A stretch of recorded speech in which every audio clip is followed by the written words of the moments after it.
Hello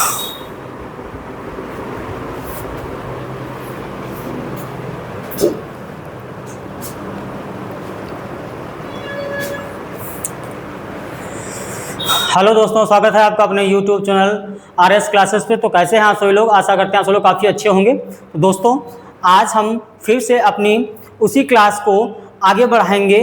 synthesis की class जो आपकी कंटिन्यू चल रही थी, तो आज हम जो है उस क्लास को आगे बढ़ाने से पहले मैं आपको ये क्लियर कर देना चाहता हूँ कि जो आने वाला टॉपिक है, जो मैं आज टॉपिक जो मैं लेकर आया हूँ, वो क्यों इतना इम्पॉर्टेंट है।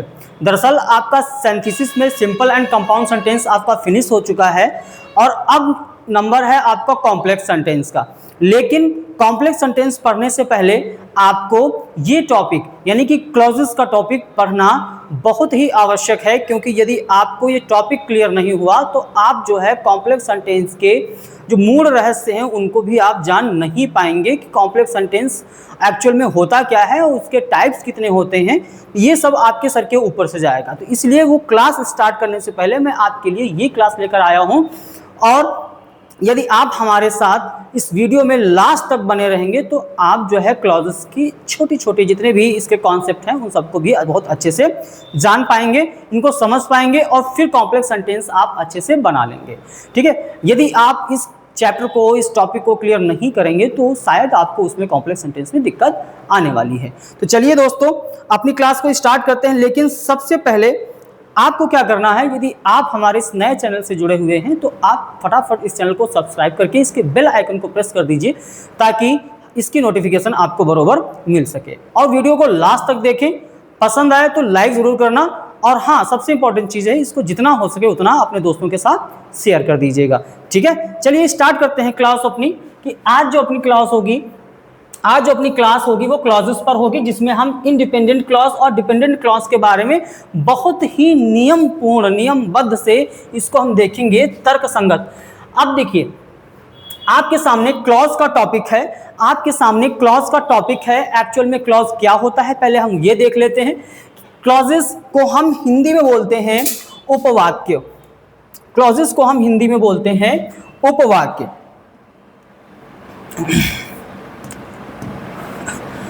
उपवाक्य।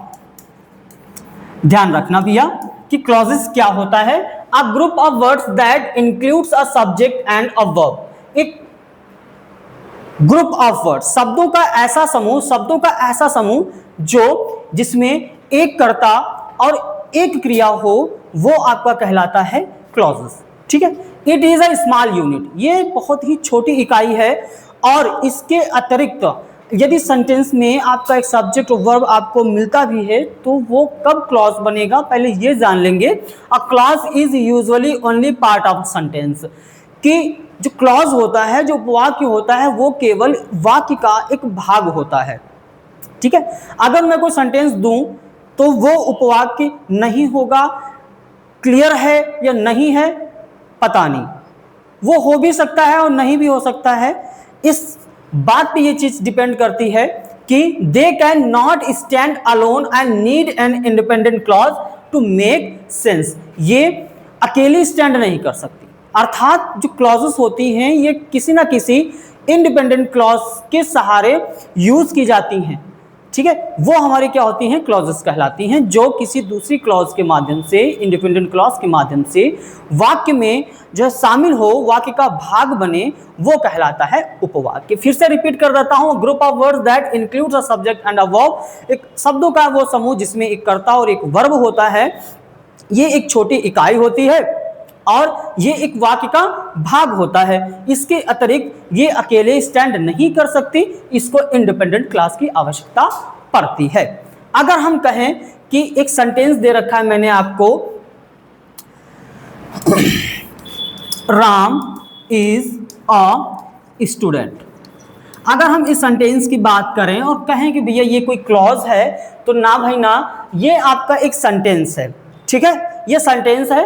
अब हमको क्या करना है, इसमें यदि कोई क्लॉज हमको ऐड करनी है, तो जब हम कोई क्लॉज, कोई सेंटेंस इसको हम इसमें ऐड करेंगे, ज्वाइन करेंगे किसी ना किसी कंजक्शंस के माध्यम से, तो हमारा क्या बनेगा, क्लॉज बनेगा। तब ये भी हमारा क्या बन जाएगा, एक क्लॉज बन जाएगा। और जुड़ने वाला जो सेंटेंस इसमें होगा, जो इसका भाग बनेगा, वो भी एक क्लॉज बन जाएगा। ये इस तरह के सेंटेंसेस आपके क्लॉजेस नहीं होंगे। सब्जेक्ट एंड वर्ब इसमें भी होगा आपका, but it is a pure sentence, ये आपका केवल वाक्य कहलाएगा। एक वाक्य में आप क्लॉज को रख सकते हैं, बट क्लॉज में आप वाक्य नहीं कर सकते, ठीक है। जैसे अगर एग्जांपल की बात करें, एक सेंटेंस यहां पे दे रखा है, he went to Agra. He went to Agra, वो आगरा गया, इसका एक कंप्लीट सेंस है, ठीक है, इसका एक जो है कंप्लीट सेंस है। बट इसके नीचे का जो सेंटेंस लिखा हुआ है, where he saw the Taj Mahal, जहां उसने ताजमहल देखा। कहां देखा, कैसे देखा, पता नहीं है। ये आपका क्या कर रहा है, इनकम्प्लीट सेंस दे रहा है, अर्थात ये जो इंफॉर्मेशन हमें दे रहा है वो अधूरी है। ये जो इंफॉर्मेशन हमें दे रहा है लास्ट सेंटेंस, वो अधूरी है।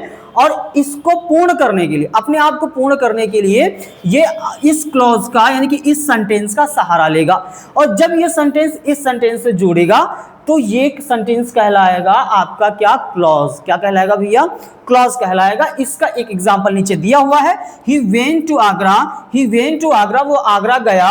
Where he saw the Taj Mahal, जहां उसने ताजमहल देखा।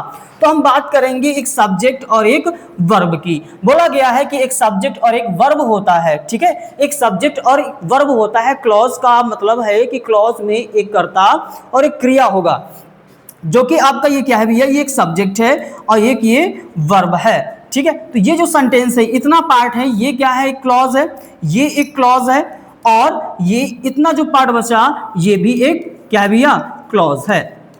अभी तक हमने इस सेंटेंस को अलग लिखा था, तो ये क्लॉज नहीं, मात्र एक सेंटेंस था। और जैसे ही इसमें दूसरी क्लॉज जुड़ी, तो ये भी क्या बन जाएगा, क्लॉज बन जाएगा। अब ये जो क्लॉज है, ये जो इस सेंटेंस पे, इस क्लॉज पे जो डिपेंड कर रही है, इस वजह से इसको हम डिपेंडेंट क्लॉज कहेंगे। क्या कहेंगे भैया, डिपेंडेंट क्लॉज, यानी कि सब ऑर्डिनेट क्लॉज। इसमें कंजक्शन का यूज हुआ है, वेयर। इस कंजक्शन के माध्यम से इस सेंटेंस को और इस सेंटेंस को, दो सेंटेंसेस को आपस में कनेक्ट किया गया है, जोड़ा गया है। समझ रहे हैं आप बात हमारी। तो इस कंजक्शन के माध्यम से सेंटेंस जो है इस पे निर्भर कर रहा है। अगर मैं इस सेंटेंस को हटा दूं यहां से, तो इस सेंटेंस का जो इंफॉर्मेशन है वो कंप्लीट नहीं रहेगा। तो अपने सेंस को कंप्लीट करने के लिए लिखा हुआ है कि इसको किसी ना किसी इंडिपेंडेंट क्लॉज की आवश्यकता होती है। क्यों होती है, मेक सेंस, अर्थात अपना पूर्ण अर्थ प्रकट करने के लिए इसको किसी ना किसी इंडिपेंडेंट क्लॉज की आवश्यकता होती है। तो ये जो क्लॉज है वो हमारी इंडिपेंडेंट क्लॉज है, ठीक है। ये जो क्लॉज है वो इंडिपेंडेंट क्लॉज है, और ये जो क्लॉज है वो डिपेंडेंट क्लॉज है, ठीक है। इतना समझ में आ गया होगा बंधुओं, ठीक है। ये डिपेंडेंट क्लॉज है और ये आपका इंडिपेंडेंट क्लॉज है। क्लॉज तो आप अच्छी तरह से जान ही गए होंगे, क्लॉज क्या होता है। क्लॉज का मीन उपवाक्य होता है, और इसका जो है सेंस खुद में कंप्लीट नहीं होता। ये किसी ना किसी इंडिपेंडेंट क्लॉज, या हम कह सकते हैं प्रिंसिपल क्लॉज, या हम कह सकते हैं मीन क्लॉज का सहारा लेता है, ठीक है। अब हम आगे बढ़ेंगे, और हम देखेंगे कि हम कैसे क्लॉजेस को हम जो है एनालाइज कर सकते हैं। तो क्लॉजेस जान लेंगे कितने टाइप्स के होते हैं। जो क्लॉजेस होता है भैया मेरे, क्लॉजेस होता है वो 3 प्रकार का होता है। क्लॉजेस कितने टाइप का होता है, 3 टाइप का होता है। पहला आपका होता है भैया इंडिपेंडेंट क्लॉज, पहला आपका होता है इंडिपेंडेंट क्लॉज, दूसरा आपका हो गया कोऑर्डिनेट क्लॉज, और तीसरा आपका हो गया डिपेंडेंट क्लॉज, ठीक है। दूसरा आपका हो गया डिपेंडेंट क्लॉज। अब हम बात कर लेते हैं इंडिपेंडेंट क्लॉज क्या होता है भैया। इंडिपेंडेंट क्लॉज क्या होता है, इंडिपेंडेंट क्लॉज को हम क्या कहते हैं, प्रिंसिपल क्लॉज या मीन क्लॉज भी कहते हैं। इंडिपेंडेंट क्लॉज को हम प्रिंसिपल क्लॉज या मीन क्लॉज भी कहते हैं, और जो डिपेंडेंट क्लॉज होती है उसको हम भैया क्या कहते हैं, सब ऑर्डिनेट क्लॉज कहते हैं। ये जो क्लॉज होती है वो किस पे डिपेंड करती है भैया मेरे, ये डिपेंड करती है इंडिपेंडेंट क्लॉज पर, ठीक है। ये क्या होती है, डिपेंड होती है। ये जो सबऑर्डिनेट क्लॉज है या डिपेंडेंट क्लॉज है वो प्रिंसिपल क्लॉज यानी कि इंडिपेंडेंट क्लॉज पे क्या करती है भैया, डिपेंड करती है, आश्रित रहती है। बट अगर हम इसकी बात करें कोऑर्डिनेट की, कोऑर्डिनेट जो क्लॉज होती है वो खुद में एक जो है स्वतंत्र उपवाक्य है, खुद में जो है एक आपका इंडिपेंडेंट क्लॉज है। बट ये क्या करता है, इसका काम क्या है, डिपेंड होना नहीं है, इसका काम है कोऑर्डिनेट करना, क्या करना, कोऑर्डिनेट। और किसके साथ कोऑर्डिनेशन करेगा, किसके साथ कोऑर्डिनेशन करेगा, ये करेगा इंडिपेंडेंट क्लॉज के साथ कोऑर्डिनेशन, बोले तो सहयोग करेगा। क्या करेगा भैया मेरे, सहयोग करेगा। ये इस पे डिपेंड नहीं होता है, ये चाहे तो अपना अर्थ खुद प्रकट कर सकता है, बट लेकिन जब भी ये किसी क्लॉज में अगर जुड़ेगा, किसी क्लॉज से कनेक्ट होगा, तो वो होगा इंडिपेंडेंट क्लॉज। ये उस पर पूरी तरह से डिपेंड नहीं होता है, बट ये इंडिपेंडेंट क्लॉज के साथ मिलकर के कोऑर्डिनेशन करता है। द प्रोसेसिंग ऑफ कोऑर्डिनेशन, ठीक है, हम कह सकते हैं द प्रोसेसिंग ऑफ कोऑर्डिनेशन, मतलब सहयोग करने की जो प्रक्रिया होती है, यही हमारा कोऑर्डिनेट क्लॉज कहलाती है। ये जब इंडिपेंडेंट क्लॉज से जुड़ती है तो ये कोऑर्डिनेट कंजक्शन के माध्यम से जुड़ती है, कोऑर्डिनेट कंजक्शन के माध्यम से जुड़ती है। अभी हम आगे कोऑर्डिनेशन कौन कौन से कंजक्शन होते हैं कोऑर्डिनेट में, हम वो आपको क्लियर कर देंगे, ठीक है। फिलहाल हमने इतना जाना कि डिपेंडेंट क्लॉज इंडिपेंडेंट क्लॉज पे निर्भर रहती है, बट जो कोऑर्डिनेट क्लॉज होती है वो इंडिपेंडेंट क्लॉज से क्या करती है, सहयोग करती है, कोऑर्डिनेशन करती है। क्लियर हुआ भैया मेरे, क्लियर हुआ। चलिए अब हम आगे देखते हैं प्रिंसिपल क्लॉज क्या होता है। प्रिंसिपल क्लॉज क्या होता है, यहां से हम जानेंगे कि वाक्य में जो होता हमारा स्वतंत्र वाक्य होता है उसका वो क्या होता है। A group of words that contains a subject and a verb, शब्दों का ऐसा समूह जिसमें होता है, क्या होता है भैया, एक सब्जेक्ट और एक वर्ब होता है, ठीक है। ये क्या करता है भैया, इसमें एक कर्ता और एक आपको क्रिया मिलेगा, और ये क्या करेगा, एक्सप्रेस अ कंप्लीट थॉट, और ये पूर्ण विचार व्यक्त करेगा। क्या करेगा भैया, पूर्ण विचार देगा। पूर्ण विचार बोले तो पूरी इंफॉर्मेशन देगा आपको, कौन, प्रिंसिपल क्लॉज। ये प्रिंसिपल क्लॉज इंडिपेंडेंट क्लॉज होती है, इसी को इंडिपेंडेंट क्लॉज हम कहते हैं, जिसका मतलब है स्वतंत्र उपवाक्य। ये कहीं भी रहे, ये हमेशा स्वतंत्र रहती है, आजाद रहती है, ये किसी दूसरी क्लॉज पर निर्भर नहीं रहती है। एक वाक्य में एक आपका प्रिंसिपल क्लॉज, अगर कोई क्लॉज है तो वाक्य में एक प्रिंसिपल क्लॉज अवश्य होगा, ठीक है। अब कहें इट कैन स्टैंड अलोन, ये अकेले स्टैंड कर सकता है, एज अ कंप्लीट सेंटेंस, और पूर्ण वाक्य की तरह, एज अ कंप्लीट सेंटेंस, पूर्ण वाक्य की तरह ये अकेले स्टैंड कर सकता है। फॉर एग्जाम्पल की बात करें, सी लव्स टू रीड बुक्स, वो पसंद करती है क्या, पुस्तकें पढ़ना, वो पुस्तकें पढ़ना पसंद करती है। They went to the park, वे पार्क गए। और she has done her job completely, उसने अपना कार्य पूर्ण रूप से खत्म किया, कंप्लीट किया।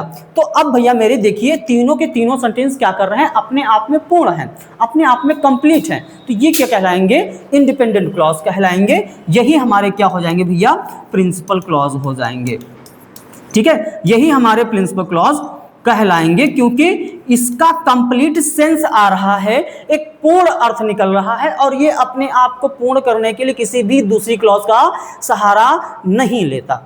क्लियर, वही आपका प्रिंसिपल क्लॉज होता है, ये स्वतंत्र रहता है। चलिए अब नेक्स्ट आगे बढ़ते हैं। अब हम देखेंगे कोऑर्डिनेट क्या होता है भैया, कोऑर्डिनेट क्लॉज क्या होता है, ये किससे बना होता है। तो पहले लिखा हुआ है फॉर्मूला कि इंडिपेंडेंट क्लॉज और इंडिपेंडेंट क्लॉज, यानी कि दो प्रिंसिपल क्लॉज से मिलकर के बना होता है, ये दो इंडिपेंडेंट क्लॉज से मिलकर बना होता है, जिसमें कोई ना कोई एक कोऑर्डिनेट कंजक्शन लगा हो, जिसमें कोई ना कोई कोऑर्डिनेट कंजक्शन लगा हो। Coordinate clause is one made up two और more independent clauses in a sentence that are joined by coordinate conjunction. तो हम कह सकते हैं कि जो कोऑर्डिनेट क्लॉज होता है वो क्लॉज होता है, ऐसी उपवाक्य होता है या उससे बना होता है, उस दो या दो से अधिक इंडिपेंडेंट क्लॉजेस से, कि हमारा जो कोऑर्डिनेट क्लॉज होता है वो दो या दो से अधिक स्वतंत्र उपवाक्यों से मिलकर के बना होता है। क्लियर, उपवाक्य ये जो होता है कोऑर्डिनेट जो क्लॉज हमारा होता है, ये दो या दो से अधिक हमारा जो है इंडिपेंडेंट क्लॉजेस से मिलकर के बना होता है, ठीक है। और ये सेंटेंस में दैट आर ज्वाइंड बाय, और ये जुड़ा होता है किसके माध्यम से, कोऑर्डिनेट कंजक्शन के माध्यम से जुड़ा होता है।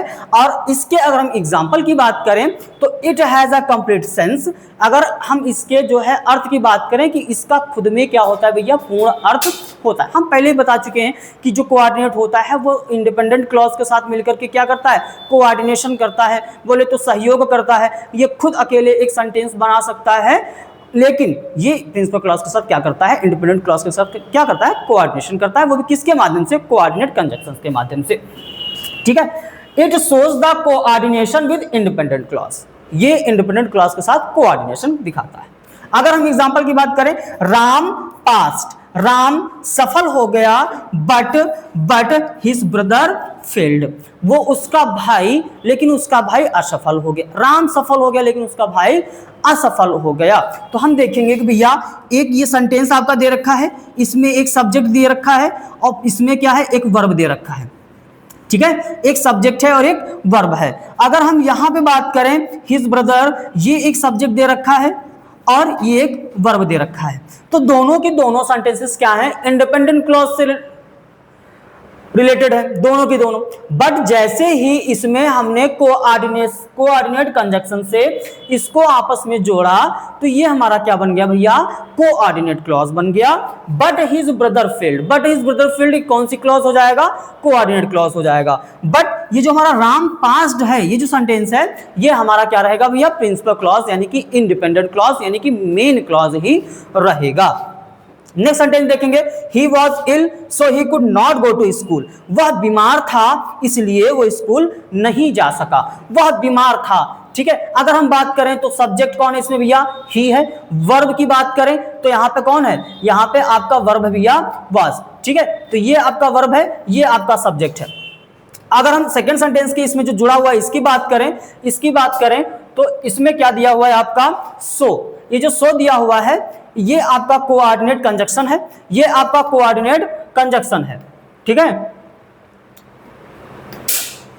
इसमें जो सो दे रखा है भैया, ये आपका क्या है, कोऑर्डिनेट कंजंक्शन है। पहले सेंटेंस में आपका सब्जेक्ट कौन है, ही है, वर्ब कौन है, वॉज है। इस सेंटेंस में आपका सब्जेक्ट कौन है, ही है, और वर्ब यहां पे देखें तो कौन है भैया, गो भी है और कुड नॉट भी है। कुड नॉट आपका, कुड आपका मोडाल है और गो जो आपका है वो आपका क्या है भैया, वर्ब है। ठीक है, तो एक वर्ब और एक सब्जेक्ट, एक वर्ब और एक सब्जेक्ट। जब सेंटेंस में आपका एक सब्जेक्ट और एक वर्ब होगा तो वो क्या होगा भैया, इंडिपेंडेंट क्लॉज होगा। अब जब इन दोनों क्लॉजेस को आपस में जोड़ा जाएगा किसके माध्यम से, किसी कोऑर्डिनेट कंजंक्शन के माध्यम से, तो वो क्या बन जाएगा भैया, हमारा कोऑर्डिनेट क्लॉज बन जाएगा। वो भी कौन सा, so he could not go to school, so he could not go to school, ये आपका कोऑर्डिनेट क्लॉज है, और ही वॉज इल ये आपका प्रिंसिपल क्लॉज है। तो उम्मीद करते हैं आपको कोऑर्डिनेट क्लॉज और प्रिंसिपल क्लॉज दोनों समझ में आ गई होंगी। अब हम बात करेंगे भैया सब ऑर्डिनेट क्लॉज की, सब ऑर्डिनेट क्लॉज की बात करेंगे। सब ऑर्डिनेट क्लॉज क्या होता है, a group of words with a subject and a verb that does not express a complete thought and can not stand alone as a sentence. Clear है भैया, क्लियर है। चलिए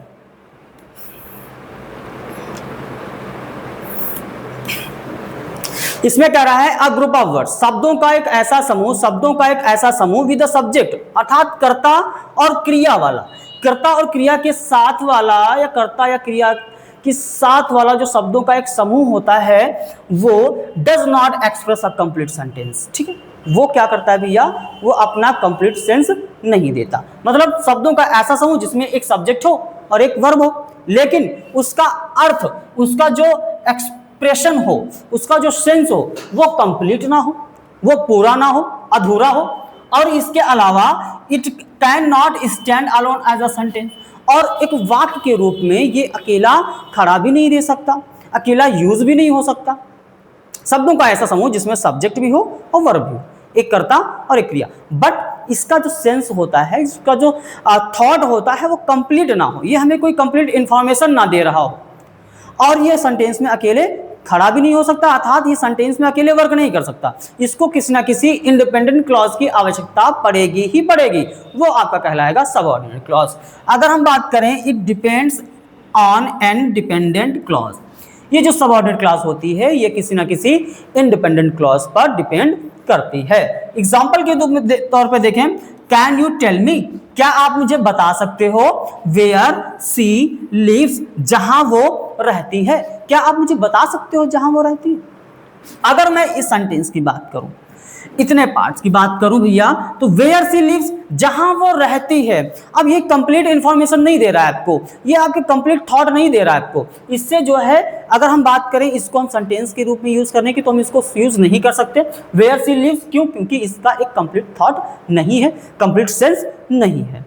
इसके कंप्लीट सेंस के लिए हमको क्या करना पड़ेगा, एक इंडिपेंडेंट क्लॉज रखनी पड़ेगी इससे पहले, जो कि दी हुई है कैन यू टेल मी, क्या आप मुझे बता सकते हैं, क्या आप मुझे बता सकते हैं। ये जो आपका क्लॉज है ये प्रिंसिपल क्लॉज है, ये आपका प्रिंसिपल क्लॉज है, या बोले तो ये आपका इंडिपेंडेंट क्लॉज है। ठीक है, इंडिपेंडेंट क्लॉज है और ये इसी क्लॉज पे क्या कर रहा है, डिपेंड कर रहा है। अगर मैं इसको ना लिखूं तो ये भी आपका कंप्लीट थॉट नहीं देगा। ठीक है, नेक्स्ट सेंटेंस देखेंगे। अगर दिया हुआ है it was the time when nobody had mobile phones. It was the time, वो एक समय था जब किसी के पास फोन नहीं थे। वो एक समय था, वो एक दौर था जब लोगों के पास फोन नहीं होते थे। अब आप देखिए यहाँ पे व्हेन लगा हुआ है, क्या लगा हुआ भैया, व्हेन लगा हुआ है। अब व्हेन क्या है, ये एक सबऑर्डिनेट कंजक्शन है। अब इसके बाद का जो सेंटेंस दिया हुआ है, अगर हम इस पार्ट को देखें, इतने पार्ट्स को, तो ये क्या कर रहा है भैया, ये किस पे डिपेंड हो रहा है, ये डिपेंड हो रहा है। अब किस पे डिपेंड हो रहा है, ये किस पे डिपेंड हो रहा है भैया, इस क्लॉज पर डिपेंड है, अर्थात प्रिंसिपल क्लॉज पर डिपेंड है, या हम कह सकते हैं इंडिपेंडेंट क्लॉज पर ये क्लॉज डिपेंड करती है। ये हमारी प्रिंसिपल क्लॉज है। ठीक है, ये हमारी प्रिंसिपल क्लॉज है और ये हमारी क्या है, डिपेंडेंट क्लॉज है, जो कि प्रिंसिपल क्लॉज पर डिपेंड करती है, इंडिपेंडेंट क्लॉज पर डिपेंड कर रही है। चलिए, इतना समझ में आ गया होगा। अब हम आगे देखते हैं। सब ऑर्डिनेट जो कंजक्शंस होते हैं, सब ऑर्डिनेट जो क्लॉजेस होते हैं, उनके टाइप्स कितने होते हैं। सब ऑर्डिनेट क्लॉज भैया आपके 3 टाइप के होते हैं, नाउन क्लॉज, एडजेक्टिव क्लॉज और एडवर्ब क्लॉज। यहाँ का टॉपिक आपको बहुत अच्छे से सीखना होगा, क्योंकि जैसे ही कॉम्प्लेक्स सेंटेंस हम पढ़ाना स्टार्ट करेंगे तो वहाँ पे इन तीनों क्लॉजेस का बहुत ही बखूबी वहाँ पे यूज हुआ होगा। ठीक है, बहुत ही अच्छी तरह से वहाँ पे यूज हुआ होगा।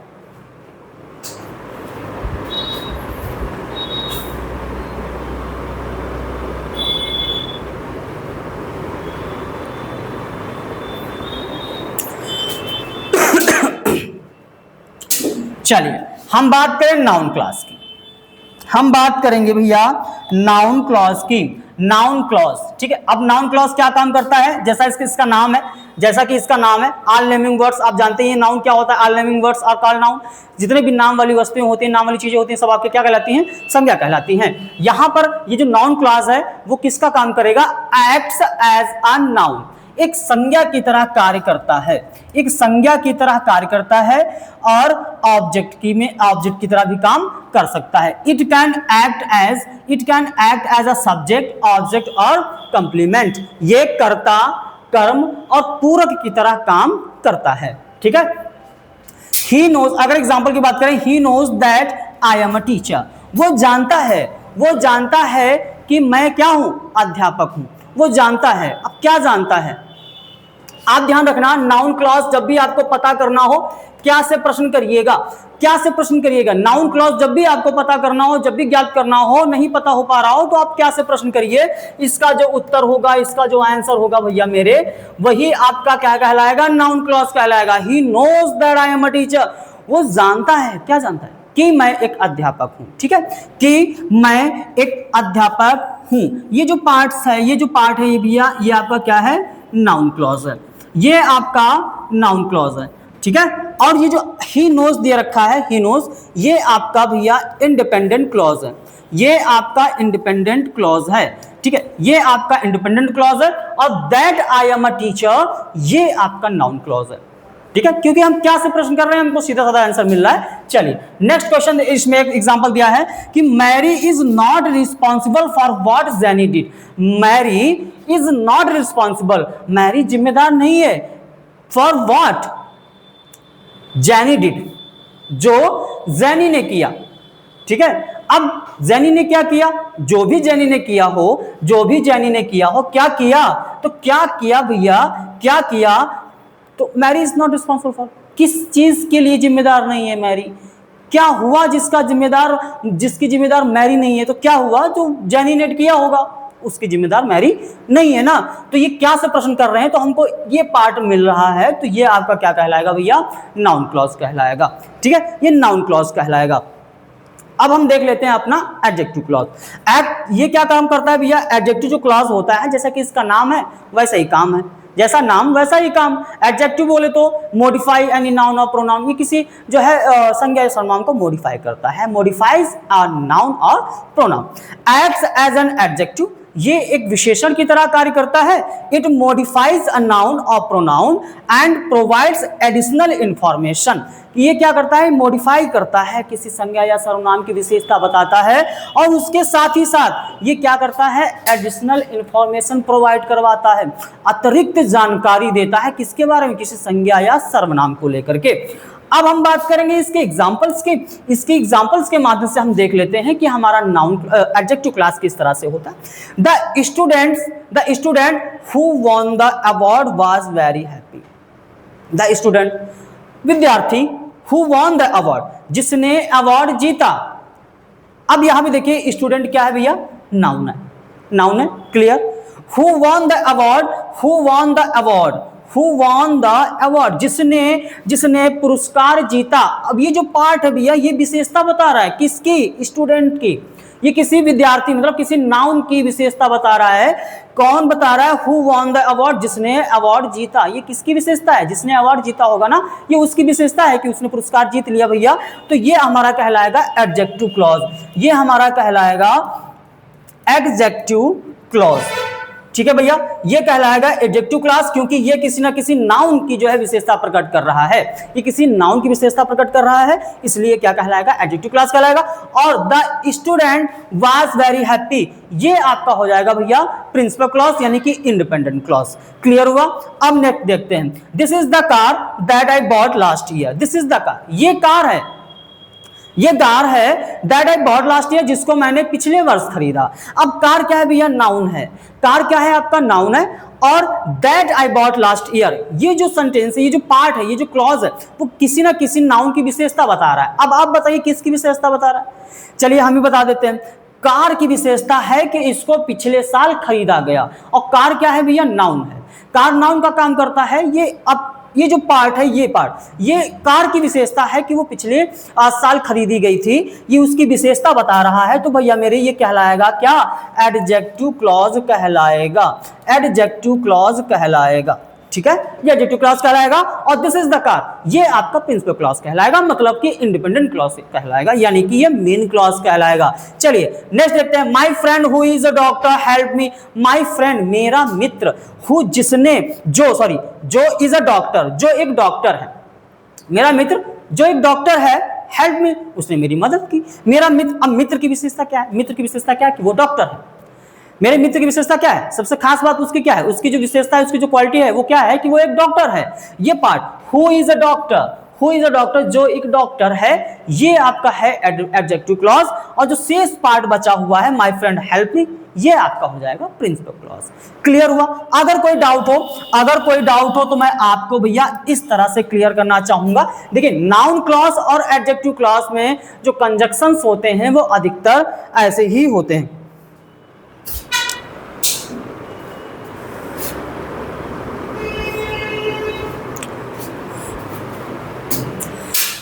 तो नाउन क्लॉज और एडजेक्टिव क्लॉज, अगर हम इन दोनों क्लॉज की बात करें तो नाउन क्लॉज में भी अधिकतर जो ऐसे कंजक्शंस हैं जो एडजेक्टिव क्लास में भी वही यूज किए जाते हैं और नाउन क्लॉज में भी यूज किए जाते हैं। तो दोनों में पहचानना तब मुश्किल हो जाता है जब हमारे सामने सेंटेंस होता है, बोला जाए कि इसको पहचानो, इसमें बताओ कि नाउन क्लॉज कौन सा है। टॉपिक भैया छोटी छोटी क्लासों का है, 9th 10th का है। ठीक है, आसानी से आप बता दोगे, बस एक ट्रिक देख लो, बस एक ट्रिक देख लो, आप आसानी से जान जाओगे। मैं एक सेंटेंस दे रहा हूं,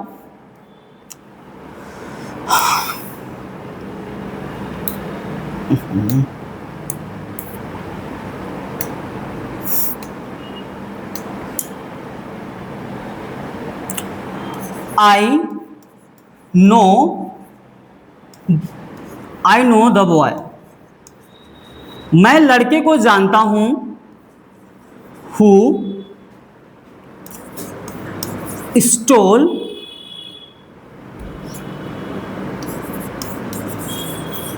स्टोल योर बुक। एक ये सेंटेंस दे रखा है, I know the boy who stole your book. मैं लड़के को जानता हूं जिसने स्टोल की है, चुराई है, योर बुक तुम्हारी पुस्तक। मैं उस लड़के को जानता हूं जिसने तुम्हारी पुस्तक चुराई है। अब बात यहां पे करेंगे भैया, क्या है लड़का, ये क्या है भैया आपका नाउन है।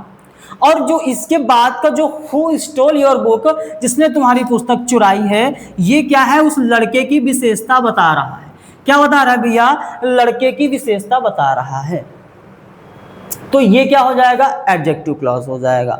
लड़का नाउन है और ये उसकी विशेषता है कि उसने क्या किया भैया, उसने पुस्तक चुराई है, तो ये उसकी क्या कर रहा है, ये नाउन को मॉडिफाई कर रहा है, तो ये कहलाएगा आपका एडजेक्टिव क्लॉज। अब सेम यही सेंटेंस देखना, सेम यही सेंटेंस, आई नो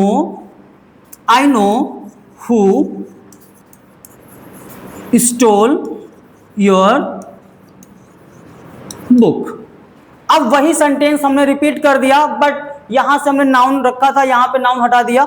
अब देखना, आई नो मैं जानता हूं, हु जिसने स्टोल योर बुक तुम्हारी पुस्तक चुराई, जिसने तुम्हारी पुस्तक चुराई उसको मैं जानता हूं। अब ये किसकी ओर इंडिकेट कर रहा है, ये इंडिकेट कर रहा है उस व्यक्ति की ओर इशारा कर रहा है, ठीक है। अब यहां पे नाउन की ओर इशारा कर रहा है, मतलब क्या हुआ भैया, ये जो पार्ट हुआ हु स्टोल योर बुक, ये नाउन क्लॉज हो जाएगा। ये क्या हो जाएगा भैया, ये नाउन क्लॉज हो जाएगा।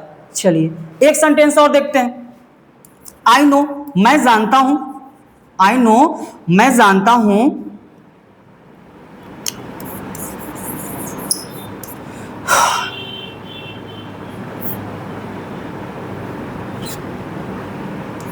I know the student, I know the student who is absent today, I know the student who is absent today। मैं जानता हूं किसको, स्टूडेंट को, विद्यार्थी को। मैं उस विद्यार्थी को जानता हूं who is absent today, जो आज अनुपस्थित है, जो आज विद्यार्थी अनुपस्थित है, मैं उसको जानता हूं। अब यहां पे अगर हम बात करें, स्टूडेंट दे रखा है, नाउन है, और अगले जो क्लॉज है इसकी absent today, who is absent today, ये क्या है, उस व्यक्ति की, उस विद्यार्थी की विशेषता है कि वो आज अनुपस्थित हुआ है, तो ये आपका एडजेक्टिव क्लॉज हो जाएगा। चलिए सेम एग्जांपल रिपीट करता हूं, सेम एग्जांपल रिपीट करता हूं, I know who is absent today, absent today.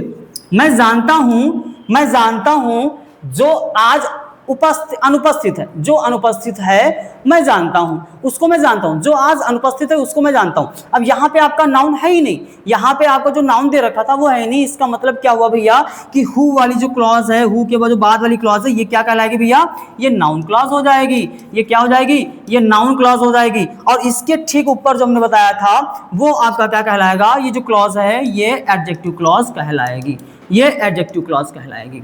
इतना भैया समझ में आ गया आपको कि नाउन क्लॉज क्या होगा और एडजेक्टिव क्लॉज क्या होगा।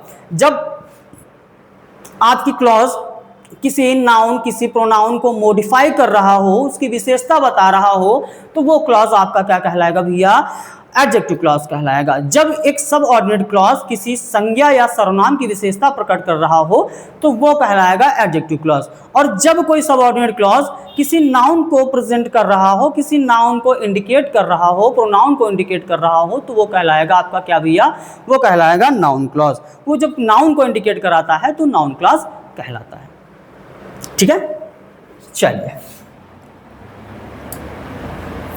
अब हम बात करेंगे लास्ट क्लॉज की, एडवर्ब क्लॉज।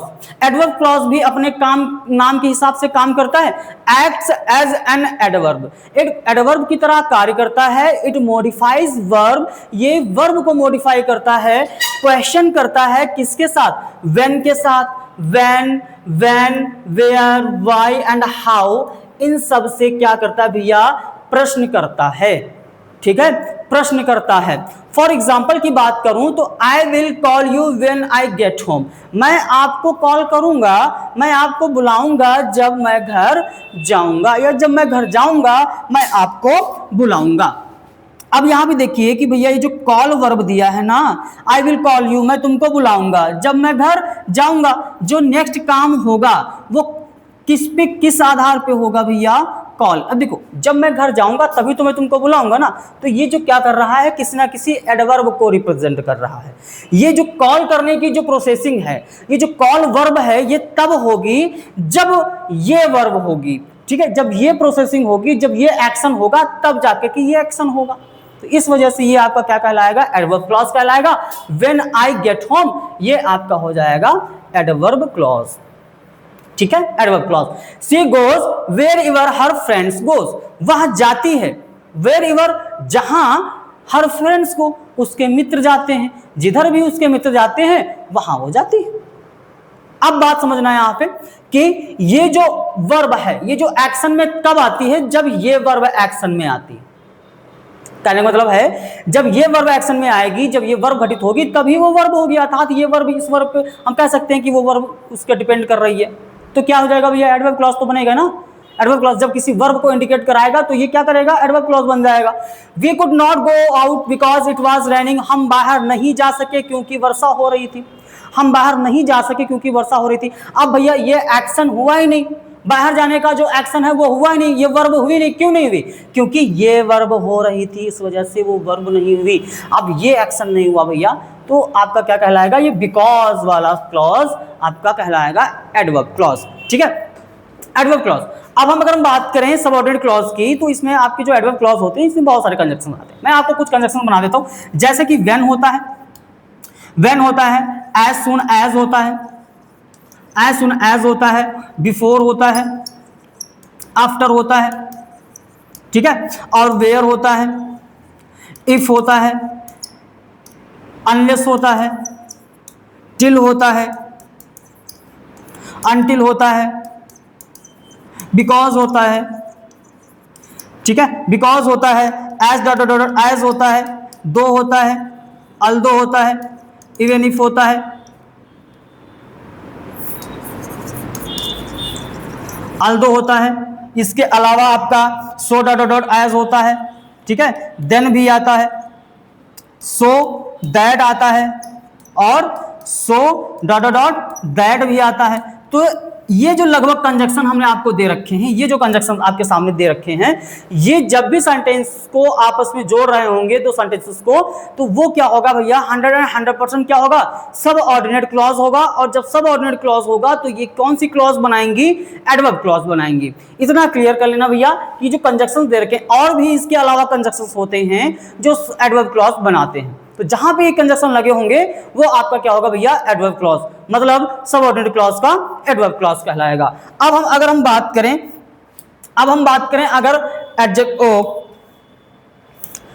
कोऑर्डिनेट कंजक्शन की, अगर हम बात करें कोऑर्डिनेट कंजक्शन की भैया मेरे, तो इसमें आपका जो आता है भैया, एक होता है फैन बॉय, ध्यान रखना, फैन बॉयज, ठीक है, फैन बॉयज।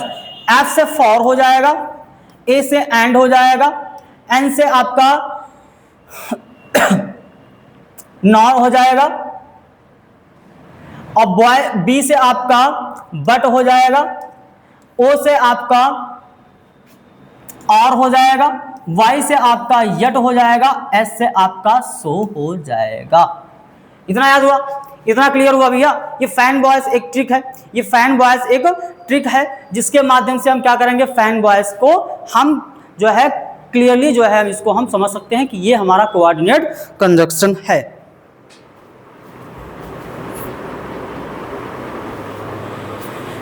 चलिए, तो एफ से आपका हो जाएगा फॉर, ए से हो जाएगा एंड, एन से हो जाएगा आपका नॉर, और बी से हो जाएगा बट, एक मिनट यहाँ पर नॉर लिख तो दूं, ठीक है, बी से हो जाएगा बट, ओ से हो जाएगा और, वाई से हो जाएगा येट, और एस से हो जाएगा सो।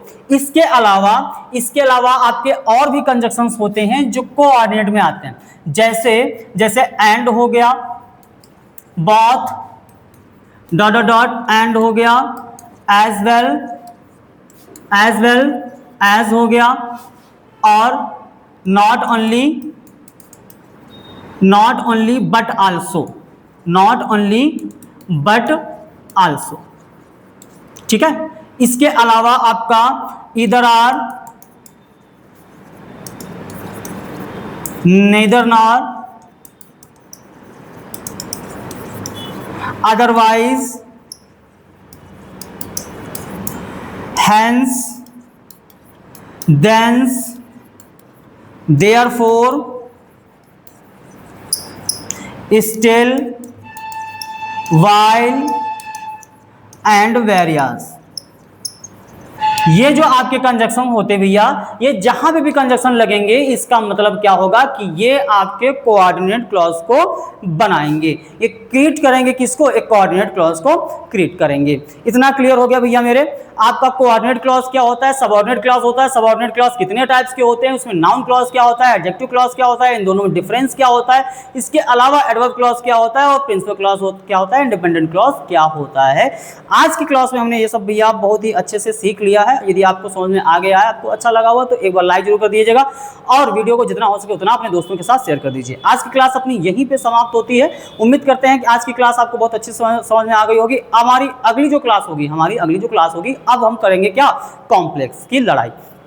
अब हम कॉम्प्लेक्स सेंटेंस आपको आराम से पढ़ाएंगे और इसकी प्रैक्टिस करने के बाद आप भी कॉम्प्लेक्स सेंटेंस बहुत ही अच्छे से समझ पाएंगे। ठीक है, हम फिर मिलेंगे अपनी अगली क्लास को लेकर के। तब तक के लिए चलते हैं, नमस्कार।